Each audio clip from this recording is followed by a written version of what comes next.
وقال ربكم ادعوني أستجب لكم. Assalamualaikum warahmatullahi wabarakatuh. Alhamdulillah, selalu kita memuji Tuhan kita Allah sebagaimana layaknya dipuji sebagai pencipta, dan juga kita panjatkan salawat dan taslim kepada Nabi besar Muhammad sallallahu alaihi wasallam sebagaimana Allah telah memerintahkannya untuk kita. Baiklah, kita akan bahas tentang dimulai Ramadan ini dengan motivasi. Setiap tiba Ramadan, saudaraku seiman, Rasulullah sallallahu alaihi wasallam selalu bersabda, dan setiap momen sebelum Ramadan selalu hadis yang serupa. Beliau mengatakan, hai manusia, telah sampai kepada kalian bulan Ramadan di depan mata sekarang. Seperti kita ini tinggal tunggu hari, insyaallah. Bulan yang penuh dengan berkah dan rahmah. Yang dimaksud dengan penuh dengan berkah adalah segala sesuatunya akan cukup, bahkan melebihi kebutuhan. Seperti kasus misalnya makanan dan minuman. Di bulan Ramadan itu kita tahu walaupun kita sahurnya sedikit, mungkin buka puasanya sedikit, cukup-cukup saja. Bahkan kadang-kadang subhanallah kita sudah makan beberapa butir atau beberapa kue kecil saja, itu sudah terasa kenyang. Begitu pula dengan minuman, kita cukup dengan minum 2-3 gelas sudah terasa dahaga kita yang 8 jam hilang semuanya. Waktu juga sangat panjang kita merasakan, dari pagi rasanya lama sampai menjelang buka puasa. Tentu bukan untuk berlihai-lihai, tapi itu adalah karunia dan berkah dari Allah agar kita betul-betul memaksimalkan waktu. Karena agama Islam adalah agama motorik dan bukan agama vakum. Agama yang tidak mengenal kata-kata kalah, tidak mengenal kata-kata putus asa, tidak mengenal kata-kata tidak bisa, tidak mengenal kata-kata terlambat. Semua dalam kamus itu bagi seorang muslim tidak ada lagi di kamus benaknya atau di otaknya. Karena kita tahu dalam peperangan jihad misalnya, kita tidak pernah mengenal kata-kata kalah. Kalau kita semua terbunuh berarti kita menang mati syahid, walaupun musuh menganggap dirinya menang. Atau kita menang melawan mereka. Islam menyuruh kita kalau di tangan kita ada bibit dan besok kiamat disuruh tancapin. Walaupun besok kiamat, tidak ada kata putus asa. Seseorang pernah diceritakan Nabi SAW membunuh 99 jiwa, lalu dia datang kepada seorang abid dan dia mengatakan, bisa nggak saya tobat orang abid ini? Abid ini artinya orang yang suka ibadah tapi nggak punya ilmu. Lalu dia bilang, nggak mungkin kau diterima tobatmu, sudah bunuh 99 jiwa. Lalu dibunuhlah orang ini sehingga genap 100. Lalu kemudian datang orang yang dia datangi seorang yang alim lalu bertanya, apakah saya masih bisa diampuni dosa saya sementara saya sudah bunuh 100 orang? Kata dia, rahmatnya Allah luas. Maka dia pun bertobat dan masuk ke dalam surga. Agama Islam agama yang mulia. Kita berbuat dosa sekian puluh tahun pun selama kita masih hidup masih bisa dimaafkan oleh Sang Pencipta Allah. Agama yang tidak pernah mengenal putus asa. Semuanya kebaikan-kebaikan. Semua yang diperintahkan baik semuanya. Disuruh berbakti sama orang tua, jujur, amanah, tanggung jawab, dermawan, ramah, santun, segala macam. Dan dilarang semua yang buruk-buruk, kasar, mencuri, mengambil haknya orang lain, apalah segala macam dilarang. Maka kita tahu agama yang sangat luar biasa, dan Allah Subhanahu wa taala dengan kemahamurahannya memang memilih beberapa tempat yang dimuliakan dari tempat yang lain. Iya, seperti kasus Mekah dan Madinah dipilih dari tempat yang lain misalnya. Allah juga memilih dari kalangan malaikat ada Jibril, Mikail, Israfil sebagai pemimpin dibandingkan malaikat yang lainnya, walaupun semuanya mulia. Dipilih juga dari para nabi-nabi, daripada manusia dan nabi-nabi dan rasul. Begitu pula dipilih dari waktu, ada bulan Ramadan dibandingkan bulan-bulan yang lain. Makanya Nabi SAW menggembirakan para sahabat mengatakan, akan datang atau telah datang kepada kalian bulan yang penuh dengan berkah plus rahmah. Rahmah adalah kasih sayang dari Allah, karunia Allah akan berikan kita memenuhi segala kebutuhan. Bahkan jarang sekali, mungkin tidak ada kita dengar di bulan Ramadan ada orang kelaparan atau ada orang kehausan, karena memang banyak orang yang berbagi, orang yang bersedekah gitu kan. Dan rahmatnya Allah yang sangat luas, di bulan Ramadan kita di training secara massal untuk menjadi orang baik. Bulan Ramadan mayoritas muslimin puasa di siang hari, malam harinya mereka tarawih. Mereka masuk masjid berlomba-lomba baca Quran. Orang semua sedang berbuat baik. Kalau bulan Ramadan tidak bisa mengubah dengan rahmatnya Allah kita menjadi baik, kira-kira kapan kita akan menjadi baik? Lalu kata Nabi SAW, pada bulan itu Allah melihat persaingan kalian. Tunjukkanlah yang terbaik dari kalian. Bulan itu Allah tutup semua pintu neraka, Allah buka semua pintu surga, Allah ikat semua setan-setan yang jahat. Apa yang dimaksud dengan dibuka pintu surga dan ditutup pintu neraka? Sementara kita kalaupun dibuka sekarang pintu surga, kita nggak bisa masuk ke dalamnya. belum meninggal. Itu pun nanti harus melalui proses akhirat baru masuk ke sana. Begitu dengan ditutupnya neraka atau dibukanya sekarang, kita tidak tahu akan apa fungsi. Hadis mengatakan yang dimaksud pendaftaran, dibuka pendaftaran untuk masuk ke dalam surga. Iklan resmi dari Sang Pencipta Allah, wahai muslimin, tanggal 1 Ramadan sampai 30 Ramadan dibuka bagi yang mau mendaftar masuk ke surga. Kita tahu kalau sebuah kampus membuka pendaftaran dari tanggal 1 Januari sampai 31 Januari, orang yang mendaftar kemungkinan besar diterima. Orang yang melewati itu bisa diterima, bisa. Ramadan untuk itu. Dan kita harus tahu juga seseorang di antara kita sudah punya tempat sekarang di surga dan sudah punya tempat di neraka. Kalau kita meninggal dalam keadaan beriman dan banyak beramal saleh, kita akan masuk menempati tempat kita di surga. Dan tempat neraka akan diberikan kepada orang-orang yang kuasa Allah akan diberikan ke siapapun yang dari hambanya disiksa. Kalau seseorang meninggal fasik, ada dosanya walaupun dia muslim, tidak sempat taubat, maka dia akan melewati nerakanya, kemudian dia masuk ke surganya. Kalau dia meninggal dalam keadaan kafir, dia akan langsung masuk ke nerakanya, dan tempatnya di surga dengan izin Allah diberikan kepada siapa yang dia inginkan. Di bulan Ramadan terbuka pendaftaran masuk surga dan dihapus nama-nama setiap orang yang terkait dari api neraka. Nabi SAW mengatakan, sesungguhnya di setiap tiba Allah memiliki penghapusan nama hamba-hambanya dari api neraka. Dan itu terjadi pada setiap malam dari malam. Juga dalam hadis yang lain, kalau tiba Ramadan maka Allah menurunkan malaikat, kemudian malaikat itu menyeru mengatakan, hai pelaku kebaikan, bersegeralah meninggikan derajatmu di surga, karena surga sedang dibuka pintunya. Kalau kita biasa di level A, pindah ke level yang lain lebih tinggi. Dan hai pelaku keburukan, berhentilah dan bertaubatlah karena pintu neraka sedang ditutup. Jadi seperti orang kalau buat kriminal nggak masuk penjara. Tentu bukan kita mudah-mudahkan supaya buat kriminal, tidak. Artinya saatnya dia bertaubat kembali ke jalan Allah Subhanahu wa taala. Dan syaitan-syaitan belenggu, musuh kita yang biasa menyesatkan kita dari jalan Allah, belenggu namanya. Di belenggu ini leher, tangan dan kaki diikat. Kalau kita sedang lomba lari, kemudian ada syaitan, ada musuh kita yang sedang bersama yang kita berlomba lari, lalu dia dibelenggu, kita tetap akan menang. Jalan santai pun kita akan menang. Dan ada orang yang sayang sekali begitu tiba Idul Fitri, bila Allah panjangkan umurnya, dia sudah sampai di garis finish, tinggal selangkah lagi, bukannya memicu lebih cepat, enggak, dia duduk berhenti menunggu syaitan atau musuhnya mendekat, sehingga kembali lagi pada kemaksiatan dan pelanggaran-pelanggaran agama yang telah dilarang. Kalian, Ramadan harus betul-betul dijadikan momen perbaikan jiwa, menjadi lebih baik dari sebelumnya.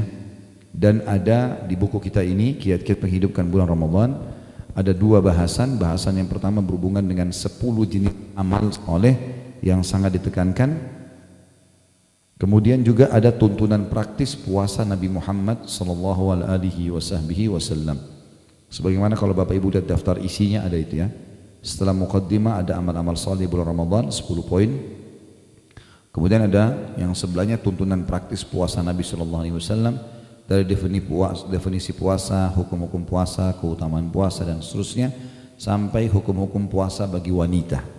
Ini saya harapkan setengah buku dari judul tuntunan praktis ini Bapak Ibu baca sendiri di rumah. Saya tinggal fokus ke 10 amal yang diperintahkan oleh Nabi SAW. Yang pertama teman-teman sekalian,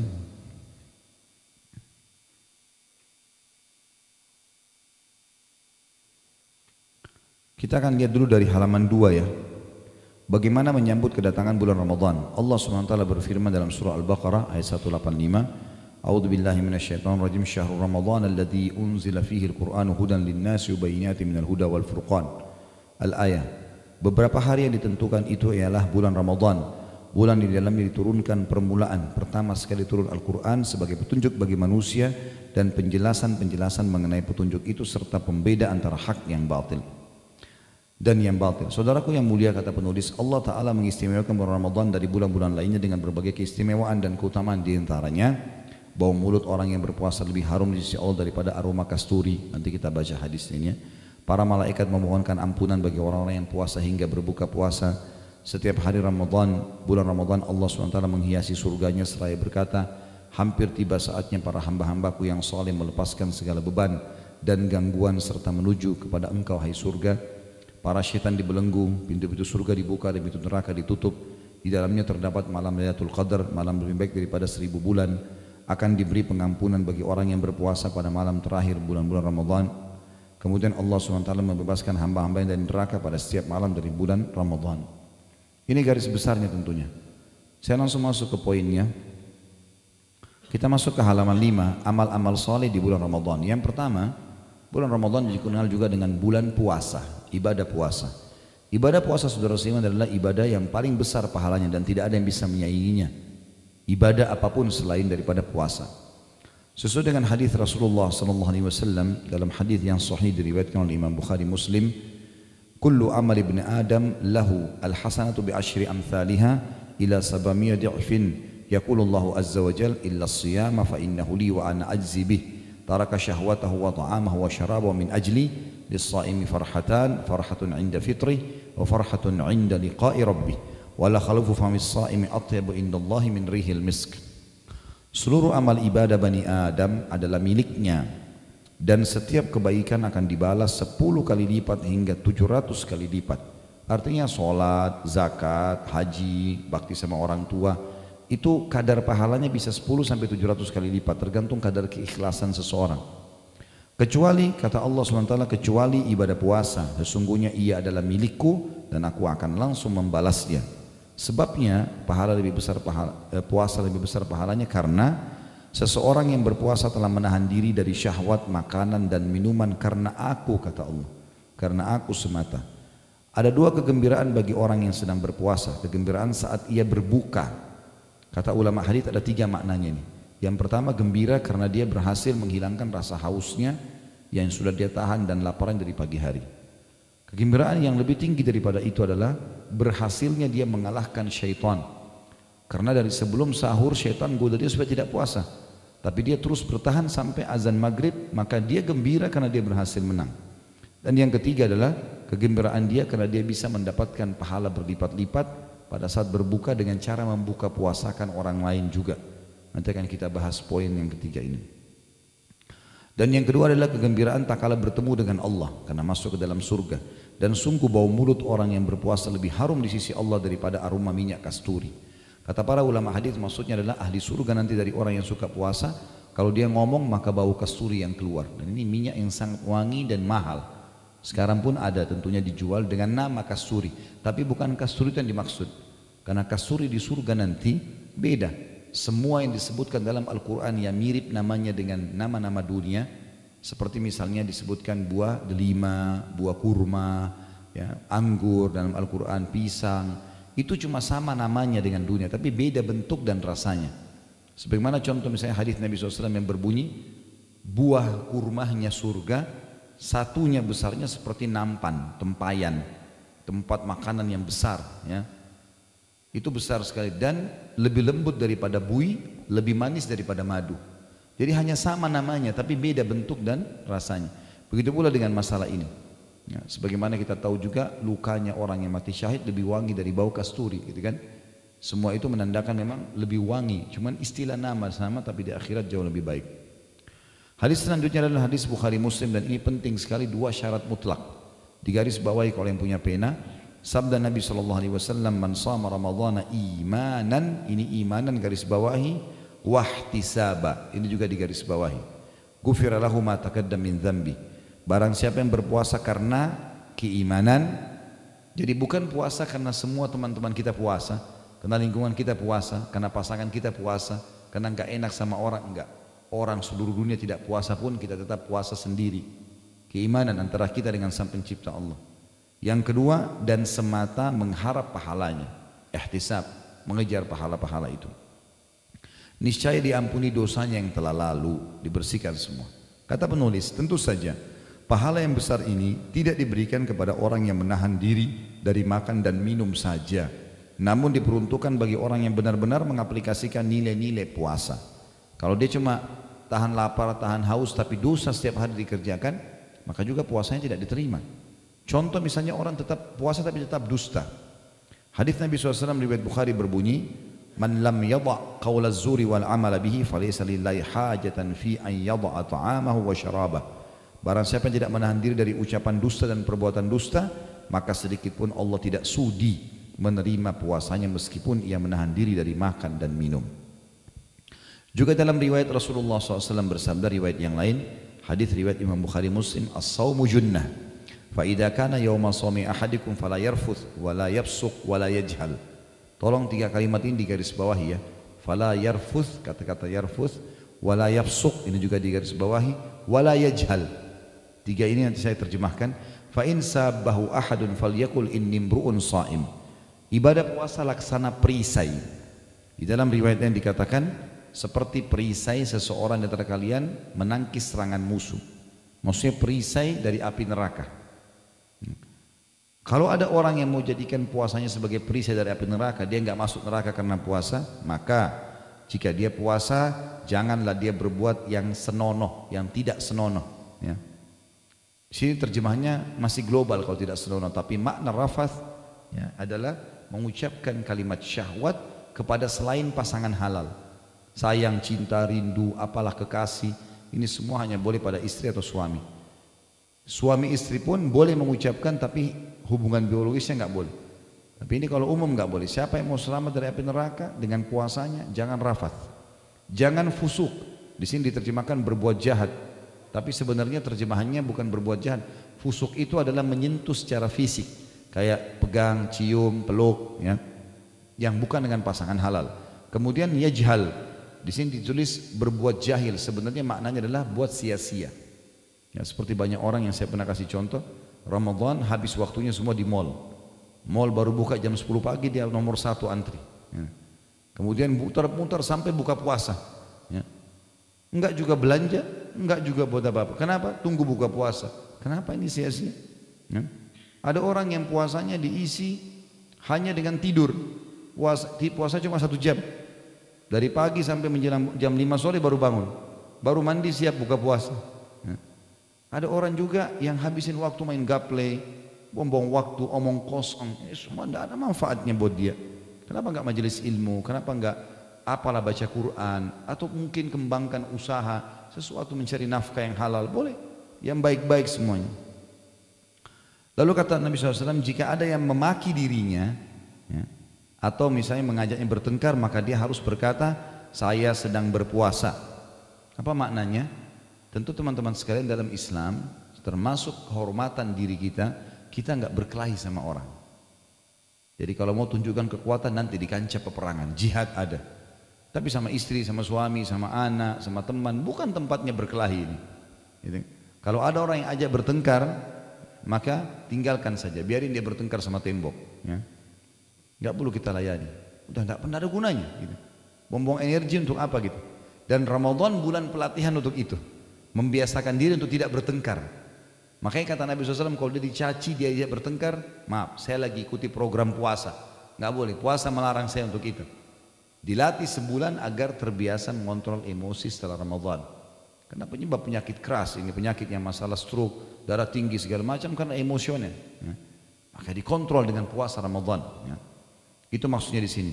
Kata beliau, penulis, wahai hamba Allah, jika anda telah berpuasa, maka puasakanlah juga pendengaran, penglihatan, lisan, dan seluruh anggota badan anda. Jangan samakan antara hari berpuasa anda dengan hari-hari lainnya. Ada juga orang dari pagi sampai malam nonton terus film. Gonta-ganti dari film ini ke film itu. Kenapa ini? Gitu. Dari dosa ke dosa. Kan sia-sia. Melihat auratnya orang, mendengarkan cerita bohong, dengerin musik, apalah segala macam. Jadi dosa lagi. Pelatihan Ramadan untuk memperbaiki kita lebih dekat kepada Sang Pencipta Allah. Gitu kan. Berada di zona yang aman dari semua pintu yang syaitan bisa masuk, karena syaitan lagi dibelenggu. Yang kedua, sholat tarawih. Tarawih adalah santai artinya. Sebenarnya tarawih, qiyamul lail, qiyamul Ramadan, ya, tahajud sama saja, cuma beda-beda nama. Khusus di bulan Ramadan dikatakan tarawih karena kita lebih santai. Setelah sholat ba'da isya sudah bisa tahajud. Di luar Ramadan kita dianjurkan tidur dulu, diakhirkan di akhir malam, gitu kan? Jadi makanya dikatakan dia sholat tarawih, orang santai di situ. Nah, sholat tarawih sangat ditekankan dalam Islam. Ya. walaupun dia hukumnya sunnah, sebagaimana disebutkan dalam hadis Nabi SAW riwayat Bukhari Muslim, faedahnya besar sekali, bisa membersihkan dosa-dosa kita yang lalu. Man qama ramadhana imanan wahtisaba ghufira lahu ma taqaddama min dhanbi. Barang siapa menunaikan qiyamul lail pada bulan Ramadan karena keimanan, sama tadi, bukan karena teman-teman kita ajak, bukan karena tidak enak. Memang saya ke masjid mau sholat tarawih karena perintah Allah. Orang tidak ada yang tarawih pun kita tetap tarawih gitu, seperti itulah. Dan mengharapkan pahalanya, maka akan diampuni semua dosa-dosanya yang lalu. Sholat malam sangat ditekankan teman-teman sekalian, sebagaimana misalnya dalam surah Al-Furqan ayat 63 dan ayat 64. A'udzu billahi minasyaitonir rajim wa ibadur rahmanil ladzina yamshuna 'alal ardi hauna wa idza khatabahumul jahiluna qalu salama walladzina yabituna li rabbihim sujjadan wa qiyama. Dan hamba-hamba yang baik dari Rabb yang Maha Penyayang, maksudnya orang-orang yang berprestasi dari hamba-hamba Allah ialah orang-orang yang berjalan di muka bumi dengan rendah hati, enggak ada kesombongan ya. Dan apabila orang-orang yang jahil menyapa mereka, tadi diajak berkelahi, diajak bertengkar, maka mereka mengucapkan kata-kata yang mengandung keselamatan. Ya sudahlah, terserah kamu, bertengkar deh sama tembok atau pohon sana ya, saya nggak mau ikut-ikutan ya. Dan orang-orang ini saksi bahasan yang melalui malam-malam hari mereka dengan sujud dan berdiri untuk Rabb mereka. Mengerjakan salat malam adalah kebiasaan Rasulullah sallallahu alaihi wasallam dan para sahabat juga ridwanullahi alaihim, sehingga Aisyah radhiyallahu anha berkata, janganlah kalian tinggalkan salat malam, sebab Rasulullah SAW tidak pernah meninggalkannya. Kendati pun beliau sakit atau sedang lesu, beliau tetap mengerjakannya dengan duduk. Kalau capek betul-betul boleh. Dan di sholat sunnah, teman-teman sekalian, kita boleh kerjakan walaupun kita duduk. Kalau sunnah, sholat sunnah, walaupun kita tidak capek. Misal sholat ba'da isya, saya nggak mau berdiri, saya mau duduk aja, boleh. Tapi pahalanya setengah pahala orang yang berdiri. Sholat wajib nggak boleh, harus ada uzur baru bisa duduk. Makanya di sini dikatakan kalau Nabi SAW betul-betul lesu, capek, beliau kerjakan sholat tahajud dengan duduk pun, gitu kan. Dan alhamdulillah tidak makan waktu yang lama gitu. Ramadan mengajar kita untuk itu. Jadi sebulan penuh kita dibiasakan untuk sholat tarawih, dan alhamdulillah di Indonesia semua masjid kita menghidupkan itu agar kita terbiasa menerapkannya dalam kehidupan kita.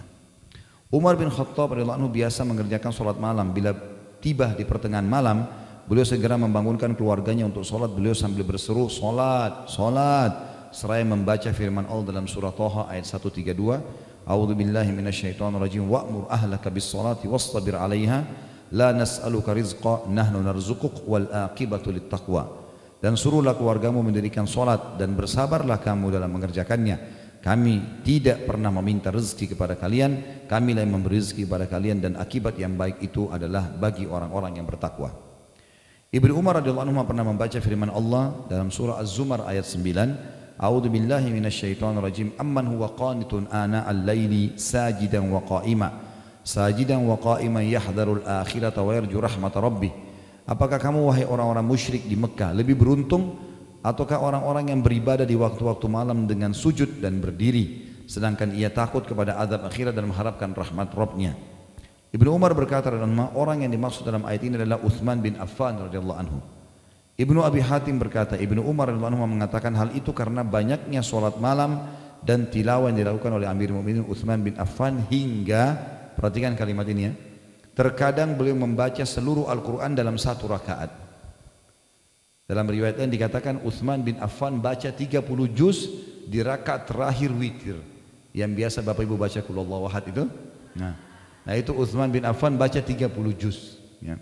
Kita ada yang bilang bagaimana bisa ya, itu kuasa Allah. Allah berkahi. Yang penting kalau orang sudah rutin kerjakan, Allah akan berkahi waktunya. Alqamah bin Qais menceritakan, pada suatu ketika aku bermalam bersama Abdullah bin Mas'ud radhiyallahu anhu, ia bangun untuk sholat pada awal malam. Beliau membaca surah seperti bacaan imam di masjid, maksudnya dengan mengeraskan suara. Beliau baca dengan tartil, tartil artinya tanpa terburu-buru, hingga dapat didengar oleh orang yang berada di dekatnya. Beliau terus sholat hingga menjelang terbit fajar. Antara selesai sholat malam dengan terbit fajar jaraknya kira-kira antara azan maghrib hingga selesai sholat maghrib. Setelah itu beliau mengerjakan sholat witir. Artinya orang ini Alqamah menceritakan tentang sholat malamnya sahabat Nabi yang bernama Abdullah bin Mas'ud radhiyallahu anhum.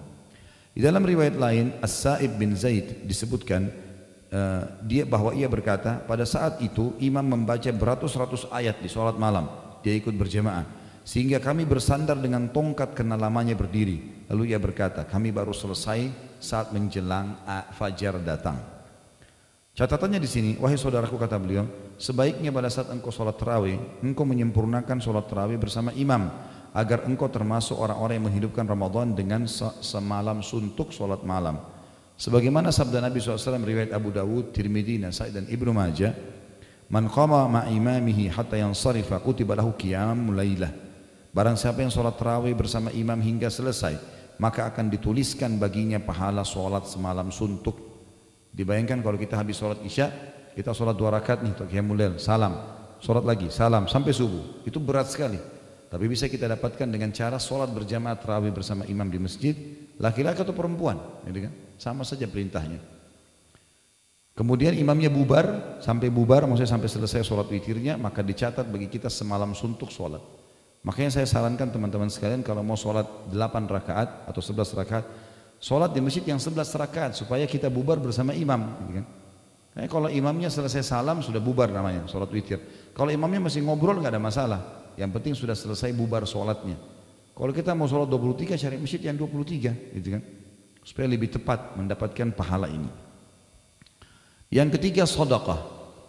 Disebutkan Rasulullah SAW adalah orang yang sangat dermawan, dan kedermawan beliau semakin bertambah di bulan Ramadan. Kebaikan-kebaikan yang beliau lakukan di bulan Ramadan melebihi angin yang terhembus. Maksudnya saking semangatnya Nabi SAW lakukan. Dalam sebuah hadis beliau SAW bersabda dalam hadis riwayat Tirmidzi dari Anas radhiyallahu anhu, afdalus sadaqati sadaqatun fi Ramadan. Sedekah yang paling utama adalah pada bulan Ramadan. Zaid bin Salim meriwayatkan dari ayahandanya bahwasanya dia berkata, saya mendengar Umar bin Khattab radhiyallahu anhu berkata, Rasulullah SAW memerintahkan kami agar bersedekah, dan kebetulan aku sedang memiliki harta. Jadi Umar bercerita di sini. Maka aku berkata, pada hari ini aku akan melebihi Abu Bakar, karena selama ini Umar selalu menganggap mau bersaing dengan Abu Bakar dalam hal-hal ibadah, karena Abu Bakar sangat luar biasa dalam mengerjakan. Satu waktu Rasulullah SAW bilang, ayo sedekah. Umar bilang, hari ini aku akan mengalahkan Abu Bakar. Umar berkata, lalu aku pun membawa setengah hartaku. Lalu Rasulullah SAW bersabda kepadaku, apa yang kamu tinggalkan untuk keluargamu? Maka Umar berkata, sebanyak ini juga, setengah harta lagi. Jawabku, lalu datanglah Abu Bakar radhiyallahu anhu dengan membawa seluruh hartanya. Lalu Rasulullah SAW bertanya, apa yang kau sisakan untuk keluargamu? Maka ia menjawab, aku sisakan bagi mereka Allah dan Rasulnya. Maka aku berkata, Umar berkata, aku tidak akan mampu melebihimu wahai Abu Bakar selamanya. Ini persaingan positif di antara sahabat. Tentu yang dimaksud sini adalah sedekahnya Abu Bakar seluruh harta adalah yang dia miliki pada hari itu ya. Bukan berarti kita harus jual semua aset kita, rumah, mobil, segala macam kita sedekahin, tidak. Tapi Abu Bakar misalnya kalau kita rasionalkan, kalau sekarang kita lagi jalan ada di kantong kita 1 juta rupiah, ada orang miskin lewat, maka dikasih semua 1 juta itu. Abu Bakar begitu cara sedekahnya. Ada orang minta dia nggak setengah-setengah, apa yang dia pegang dikasih semuanya. Seperti itulah. Itu yang dimaksud dengan perilaku di sini. Jadi bukan menghabiskan seluruh hartanya, tapi apa yang sedang dia pegang pada saat itu. Diriwayatkan juga dari Talha bin Yahya bin Talha bahwa ia berkata, nenekku. Jadi ini cucu menceritakan tentang neneknya. Neneknya bernama Su'dah binti Auf al-Murriyah, dan ini adalah istri Talha bin Ubaidillah. Perlu Bapak Ibu tahu, Talha bin Ubaidillah adalah salah satu dari 10 sahabat yang dijamin masuk surga. Ini Su'dah istrinya, istri bercerita tentang suaminya. Dia berkata, pada suatu hari Talha datang menemuiku dengan wajah yang kusut. Aku bertanya kepadanya, mengapa wajahmu kusut seperti itu? Apa yang terjadi di atas dirimu? Ada sesuatu yang dapat aku bantu? Istri bertanya, si Su'dah bertanya pada suaminya Talha. Lalu Talha menjawab, terima kasih, kau adalah sebaik-baik istri seorang muslim.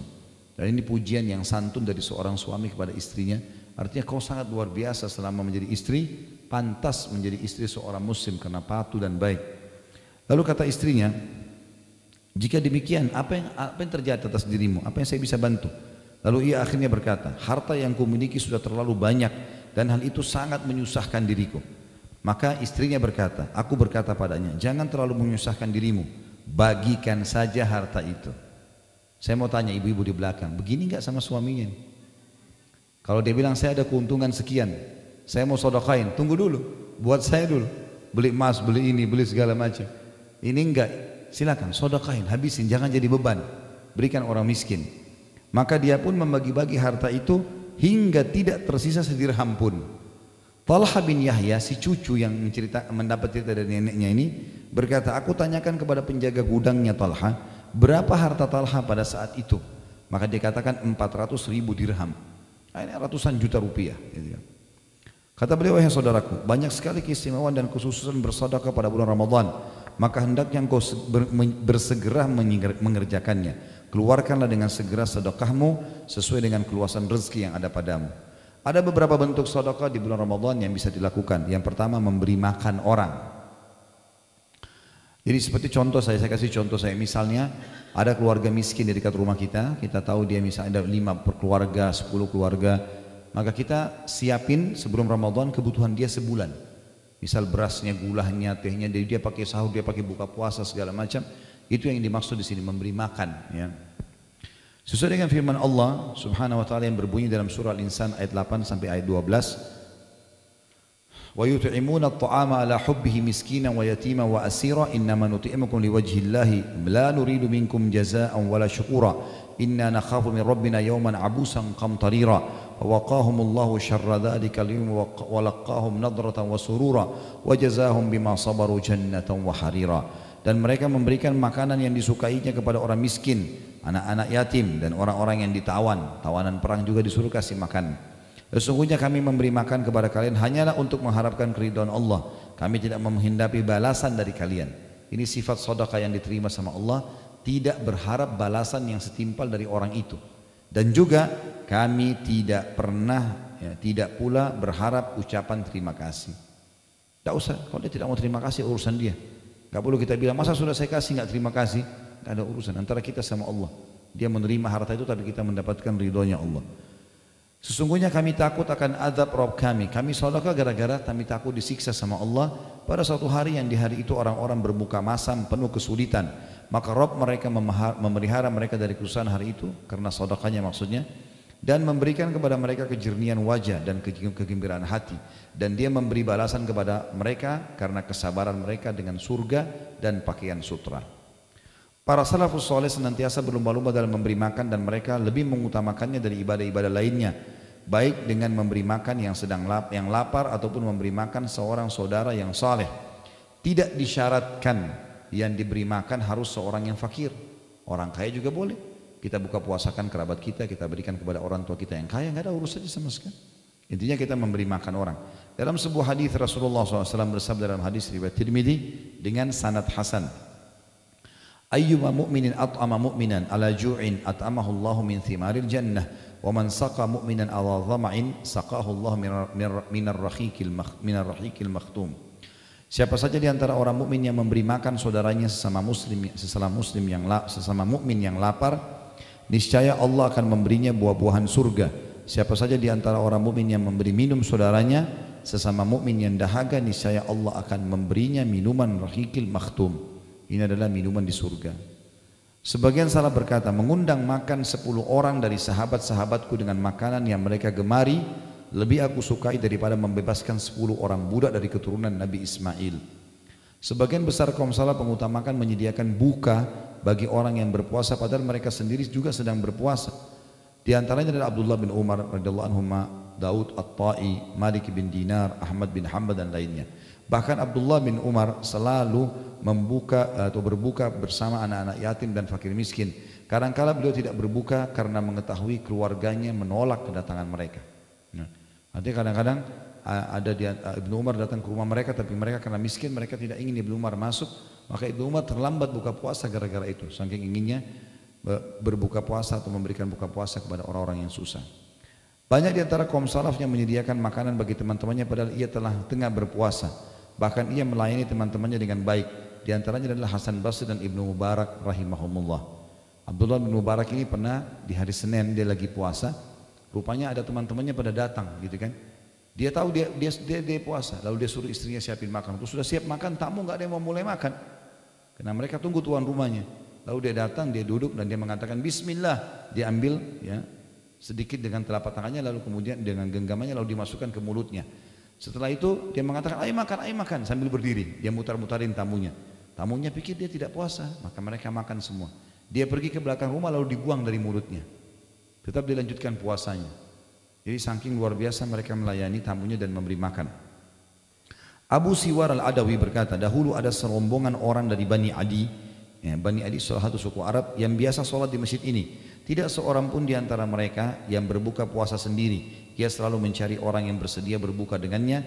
Jika tidak, maka ia keluarkan makanannya untuk dimakan bersama orang-orang di masjid. Ibadah berupa memberi makan akan melahirkan aspek-aspek ibadah lainnya seperti terciptanya saling mengasihi dan juga saling menyayangi. Di mana hal ini adalah sebab seseorang masuk ke dalam surga. Dalam sebuah hadis yang sahih, Rasulullah SAW bersabda, "Lan tadkhulul jannata hatta tu'minu wa lan tu'minu hatta tahabbu." Kalian tidak akan masuk surga hingga kalian beriman, dan kalian tidak akan beriman hingga kalian saling mengasihi di antara kalian. Di antaranya juga bermajlis dengan orang-orang saleh serta mengharap pahala dari menolong mereka. Ini maksudnya adalah kita datang ke orang saleh lalu kita bayarin bulanannya dia misalnya. Maka itu termasuk dalam masalah ini. Kemudian menolong mereka dalam ketaatan yang mereka dapat lakukan disebabkan makanan yang engkau berikan. Ya. Jadi ini termasuk yang kami buat di program yayasan begitu, mencari ayah dan ibu angkat seseorang dai lalu membiayai hidupnya. Termasuk di Ramadan insya Allah kita juga buat program mengumrohkan dai dan mengumrohkan orang miskin. Itu kalau bapak ibu ada yang berminat insya Allah bisa bergabung dengan program kami tentunya. Kemudian yang kedua, menyediakan makanan berbuka puasa bagi orang-orang yang puasa. Ini lebih spesifik lagi, lebih dalam lagi. Dan ini kalau kita buka puasakan orang, kita akan dapat pahala seperti dia, tidak dikurangi sedikit pun. Walaupun hanya seteguk air, walaupun hanya sebutir kurma. Sabda Rasulullah SAW dalam hal ini berhubungan dengan masalah membuka puasakan orang. Hadis riwayat Ahmad dan Nasai serta dinyatakan sahih oleh Syekh Albani. Kata Rasulullah SAW, "Man fattara sa'iman kana lahu mithla ajrihi ghaira annahu la yunqasu min ajri as-sa'imi syai'."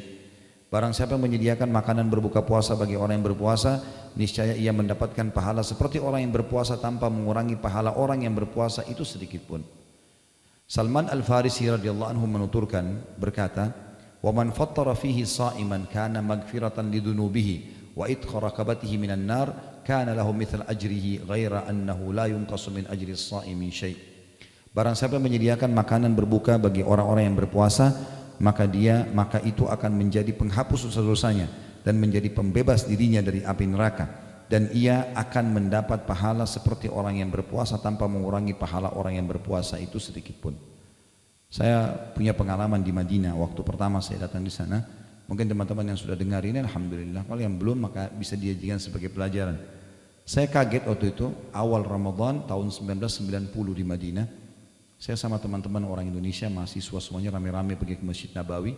Turun dari bus, pas melihat Masjid Nabawi ada banyak orang membelakangi masjid menghadap ke arah kami.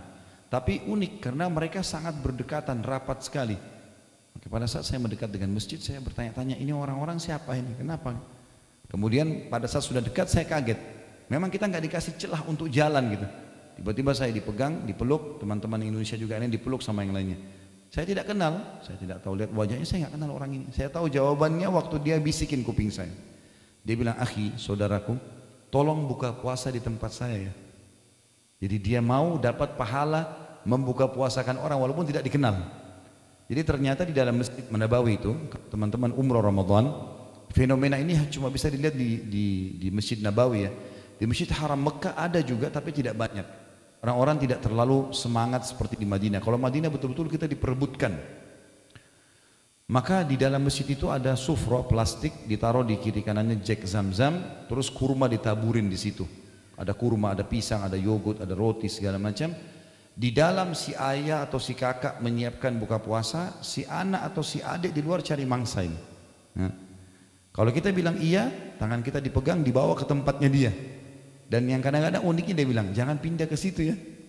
Kan di depan ada saingannya kan. Kalau di depan biasa juga orang bersaing untuk cari orang buka puasa.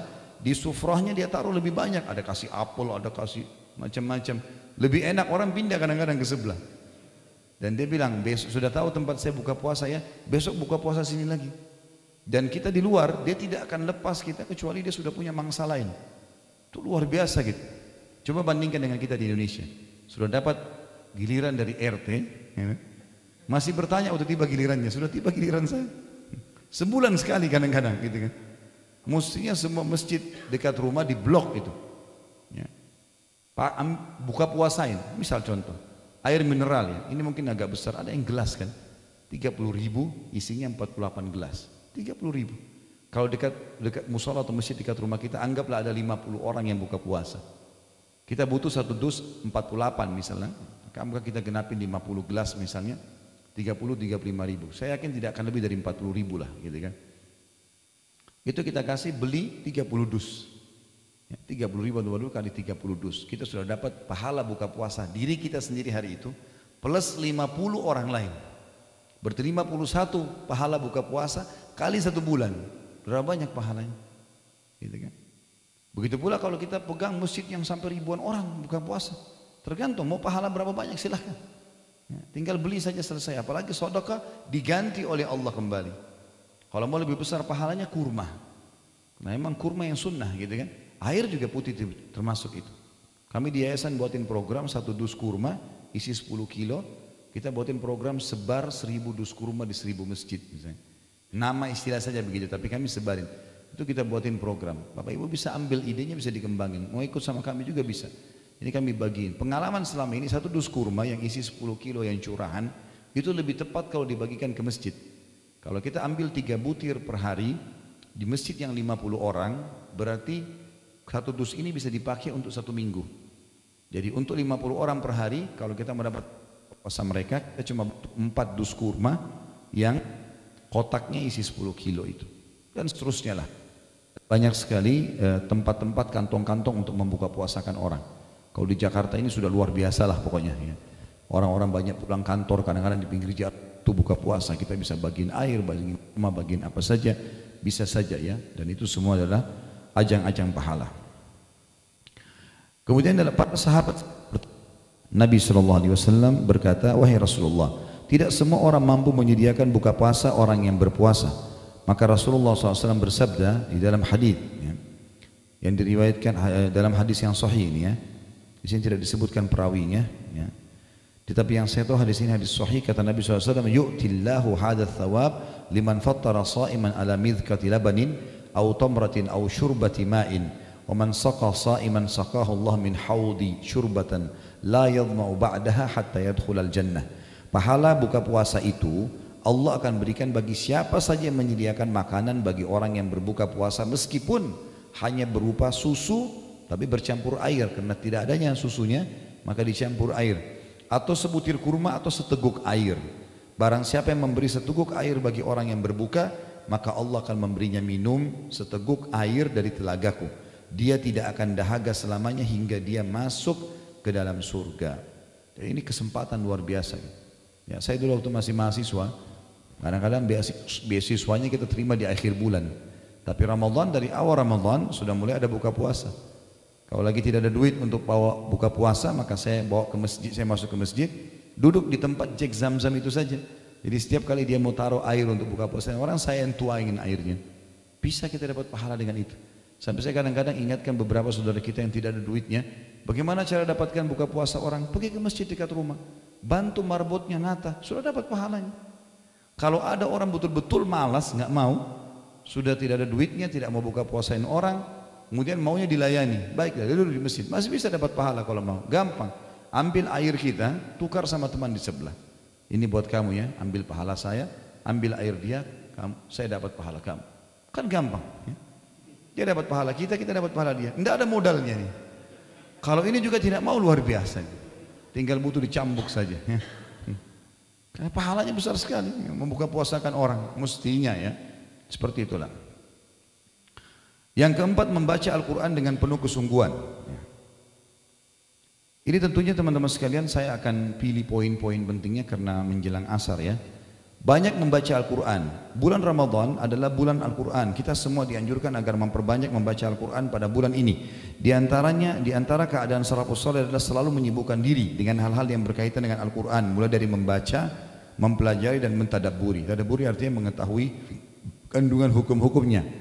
Malaikat Jibril alaihissalam memperdengarkan Al-Quran kepada Rasulullah SAW pada bulan Ramadan. Uthman bin Affan radhiyallahu anhu mengkhatam Al-Quran setiap hari pada bulan Ramadan. Di antara salafus saleh ada yang mengkhatam Al-Quran dalam sholat tarawih tiap 3 malam sekali. Sebagian lagi setiap 7 malam sekali. Sementara sebagian lainnya mengkhatamnya setiap 10 malam sekali. Mereka selalu membaca Al-Quran baik di dalam sholat maupun di luar sholat. Bahkan Imam Syafi'i rahimahullah dapat mengkhatam Al-Quran sebanyak 60 kali di luar sholat pada bulan Ramadan. Artinya sehari 2 kali khatam. Sementara Al-Aswad mengkhatamnya setiap 2 hari sekali. Adapun Qatadah selalu mengkhatamnya setiap 7 hari sekali di luar Ramadan. Sedangkan di bulan Ramadan beliau mengkhatamnya setiap 3 hari sekali. Dan 10 hari terakhir Ramadan beliau mengkhatamnya setiap malam. Pada bulan Ramadan Imam Az-Zuhri menutup majelis-majelis hadis dan majelis-majelis ilmu yang biasa diisinya. Beliau mengkhususkan diri membaca Al-Quran dari mushaf. Demikian pula Imam Ats-Tsauri, beliau meninggalkan ibadah-ibadah lain dan mengkhususkan diri untuk membaca Al-Quran. Ibnu Rajab rahimahullah berkata, larangan mengkhatam Al-Quran kurang dari 3 hari tertuju bagi yang membiasakan hal itu. Adapun pada waktu-waktu yang utama seperti bulan Ramadan, terkhususkan lagi pada malam-malam yang diperkirakan seperti malam Lailatul Qadar atau di tempat-tempat yang utama seperti Mekah bagi selain penduduk warga Mekah atau selain warga Mekah, maka dianjurkan agar memperbanyak membaca Al-Quran supaya mendapat keutamaan pada waktu yang dan tempat tersebut. Inilah pendapat Imam Ahmad, Ishaq dan juga ulama lain. Demikian yang dapat kita saksikan dari kebiasaan mereka sebagaimana yang telah kita sebutkan tadinya. Kemudian tentu ini, maaf saya langkahi poin ini, masalah menangis tak kala membaca Al-Quran ini juga termasuk anjuran ya. Tentu ini dengan cara membaca dan mengerti artinya. Dengan mengerti artinya. Saya angkat satu riwayat saja di sini. Kita lihat dalam Sahih Bukhari dikatakan Abdullah bin Mas'ud radhiyallahu anhu bahwasanya ia berkata Rasulullah SAW bersabda, bacalah Al-Quran untukku. Aku berkata, apakah aku membaca untuk anda ya Rasulullah? Sementara ia diturunkan kepada anda. Rasulullah SAW bersabda, aku senang mendengarkan dari orang lain. Maka aku pun, kata Abdullah bin Mas'ud, membaca untuk Nabi SAW surah An-Nisa hingga sampailah pada firman Allah yang berbunyi, A'udzu billahi minasyaitonir rajim, fa kaifa idza ji'na min kulli ummatin bi syahidin wa ji'na bika 'ala haula'i syahida. Bagaimana kalau hal orang-orang kafir, keadaan orang-orang kafir apabila kami mendatangkan seorang saksi atau rasul dan tiap-tiap umat dari tiap-tiap umat dan kami mendatangkan kamu hai Muhammad sebagai saksi atas mereka, ya, sebagai atau untuk mereka sebagai umat, artinya umat pun akan aku ajak untuk memberikan saksi kepada mereka. Lalu beliau berkata, Nabi SAW berkata kepada Abdullah bin Mas'ud, hasbuka, cukuplah, sampai sini selesai bacaannya. Aku menoleh ke beliau, ternyata kedua mata beliau meneteskan air mata. Dan ini tentu teman-teman sekalian dianjurkan kita membacanya. Sebagaimana juga dalam hadis di situ ada, la yalijun nara man baka min khasyatillah, tidak akan masuk neraka orang yang menangis karena takut kepada Allah. Saya tidak bacakan semua sekali lagi, kita pindah ke halaman 23. Poin 5, tetap duduk dalam masjid hingga terbit matahari. Dan ini beranjak daripada hadis, ya, riwayat Muslim apabila Rasulullah SAW selesai menunaikan salat subuh, beliau selalu duduk di tempat salatnya hingga terbit matahari. Imam Tirmidzi juga meriwayatkan sebuah hadis dari Anas bin Malik radhiyallahu anhu dari Rasulullah SAW bahwa beliau bersabda, "Man shalla al-fajr fi jama'atin thumma qa'ada yadhkurullah hatta tatlu asy-syams, thumma shalla rak'ataini kanat lahu ka'ajri hajjatin aw umrah tammah." Barang siapa yang sholat fajar berjamaah di masjid kemudian dia tetap duduk berzikir mengingat Allah hingga terbit matahari lalu sholat 2 rakaat, ada pendapat ulama mengatakan sholat syuruk, ada yang mengatakan sholat duha, dua-duanya boleh, maka seakan-akan dia telah mendapatkan pahala haji dan umrah sempurna. Nah, ini kesempatan diperoleh di bulan Ramadan, ya, apalagi kalau teman-teman yang kerja di hari weekend bisa di Sabtu pagi, di Ahad pagi, ini juga boleh dilakukan. Yang keenam, ini poin ke-6 juga mungkin akan saya langkahi secara globalnya, ya, secara spesifiknya, tapi saya akan terangkan secara global. I'tikaf. I'tikaf artinya mengikat diri dalam masjid untuk ibadah kepada Allah dengan meninggalkan semua aktivitas dunia. Dan sebagian ulama mengatakan minimal i'tikaf yang baik itu adalah antara sholat ke sholat, duhur ke asar, ya, maghrib ke isya, itu minimal. Kalau 10 akhir Ramadan dianjurkan minimal 1 malam. Minimal 1 malam. Kalau yang saya pernah lakukan, saya kadang-kadang di 10 terakhir Ramadan, terutama di malam ganjil, kalau lagi tidak keluar kota, lagi di Jakarta, saya sering membawa istri sama anak saya pergi ke Atin, waktu itu karena dekat dengan rumah kami. Kemudian ikut sholat isya berjamaah, sholat tarawih, kemudian bawa ada termos teh, bawa makanan untuk sahur segala macam, dan kita boleh menebar tempat yang semua orang banyak itikaf di situ. Duduk, baca Quran, nasihatin, saling nasihatin gitu kan. Nanti jam 1 ada sholat qiyamul lail lagi, sampai sekitar hampir jam 3, sahur, habis sholat subuh pulang ke rumah gitu kan. Terutama di malam-malam ganjil. Dan Rasulullah SAW bahkan dalam hadis Bukhari itikaf 10 malam semuanya. Tidak terkecuali, semuanya diikat dirinya di dalam masjid.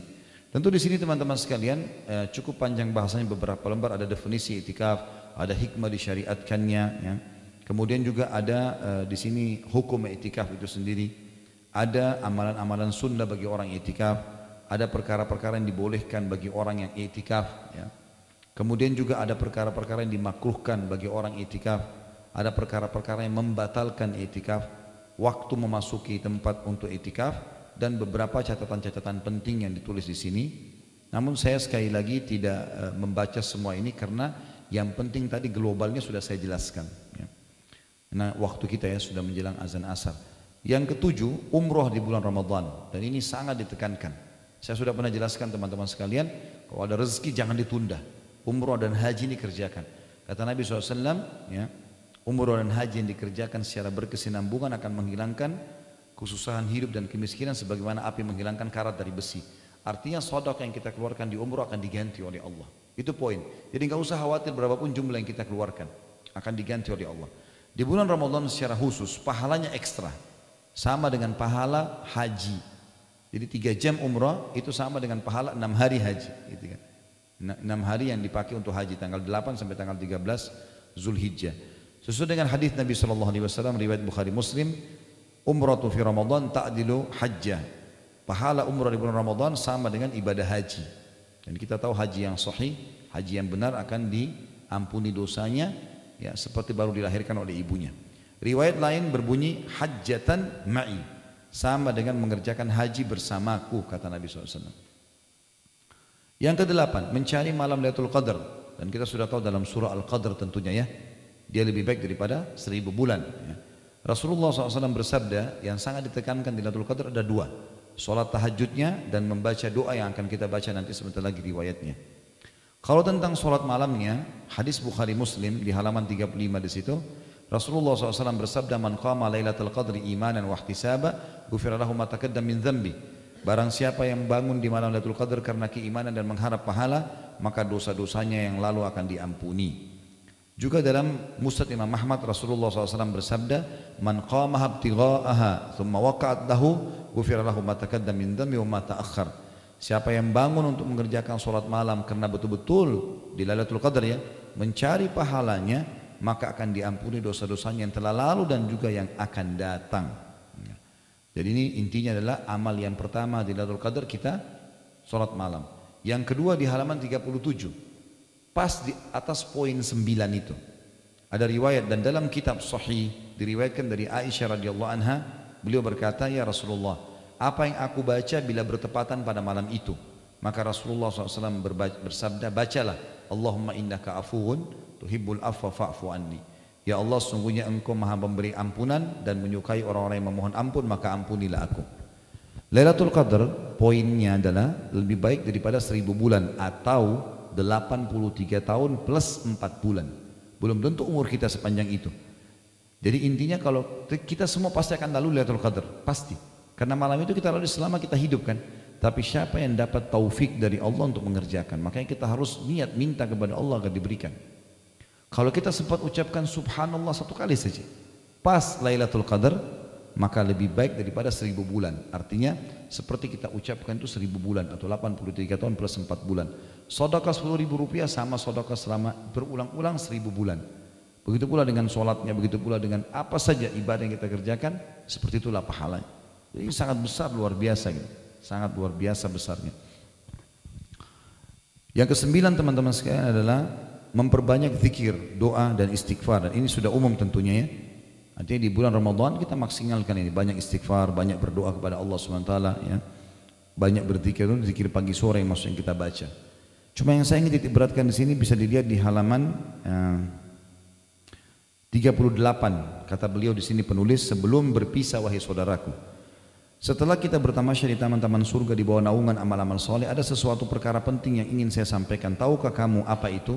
Kata beliau, tepat sekali, yaitu ikhlas. Berapa banyak orang yang berpuasa kan tapi tidak mendapatkan apapun dari puasanya kecuali lapar dan dahaga. Berapa banyak orang yang mengerjakan sholat tarawih namun tidak mendapatkan apapun dari selain kantuk dan capek. Semoga Allah SWT menghindarkan kita semua dari situ. Makanya Nabi SAW mengatakan keimanan dan mengharapkan pahalanya. Keimanan dan mengharapkan pahalanya. Yang terakhir di halaman 40 di situ ada tidak berbuat hal yang sia-sia pada bulan Ramadan. Dan ini tentu sudah umum tadi ya. Jadi jangan buang-buang waktu yang tidak ada gunanya. Jangan cuma pakai tidur, jangan cuma pakai buang-buang waktu. Baca Al-Quran, dengarkan ceramah, kembangkan ide-ide yang baik, yang positif ya. Puasa Ramadan tidak harus membuat kita vakum. Jadi tidak ada kata-kata lemas, malas, putus asa, nggak ada lagi itu dalam Islam. Sebagaimana saya jelaskan tadi di pembukaan. Bulan Ramadan juga teman-teman sekalian bukan bulan balas dendam untuk makan. Ya, maksudnya begini, ada orang pada saat dia tidak sahur, begitu mau buka puasa, luar biasa makanan. Yang merah, yang biru, yang kuning, yang hijau. Tapi nggak dimakan juga, gitu kan. Jadi bukan untuk balas dendam. Seorang dokter Katolik dari Eropa masuk Islam gara-gara dia mengetahui kemanfaat orang puasa. Maka dia mengatakan orang yang paling sehat adalah orang-orang Islam. Karena mereka punya terapi puasa seminggu 2 kali, Senin dan Kamis. Mereka punya terapi puasa sebulan 3 hari, Ayyamul Bid. Mereka punya terapi setahun sekali dengan puasa Ramadan. Karena usus kita istirahat. Ini kalau badan kita mesin udah rusak nih. Masuk dingin, masuk panas, masuk pedas. Wah, luar biasa.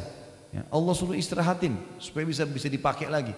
Dan usus kita kalau lagi tidak masuk makanan, maka dia akan mengelola sisa-sisa makanan yang melengket di dinding-dindingnya. Akhirnya jadi bersih usus itu. Kan gitu. Itu kebaikan. Apalagi kita tidak boleh makan dan minum hanya dari subuh sampai azan maghrib. Setelah itu makan, habis maghrib sampai subuh, makan sampai capek, nggak apa-apa. Artinya boleh makan, tidak boleh juga berlebihan tentunya, tapi maksudnya bukan berarti kita tidak boleh makan sama sekali. Kalau 24 jam mungkin wajar orang lemas, tapi ini tidak sama sekali. Dan kuatkan niat kita, Allahu alam, agar kita bisa menjalankan puasa Ramadan dengan baik. Ingat, para sahabat, para tabi'in, mereka setelah Idul Fitri 6 bulan berturut-turut berdoa kepada Allah agar ibadah di Ramadan diterima sama Allah. 6 bulan yang tersisa berdoa agar semuanya bisa mendapatkan Ramadan yang akan datang, karena ingin mengejar pahala itu. Mungkin begitu saja tentunya Bapak Ibu sekalian. Semoga apa yang kita bahas hari ini bermanfaat buat kita insyaallah. Mungkin begitu saja. Subhanakallahumma bihamdika asyhadu an la ilaha illa anta astaghfiruka wa atubu ilaik. Wassalamualaikum warahmatullahi wabarakatuh.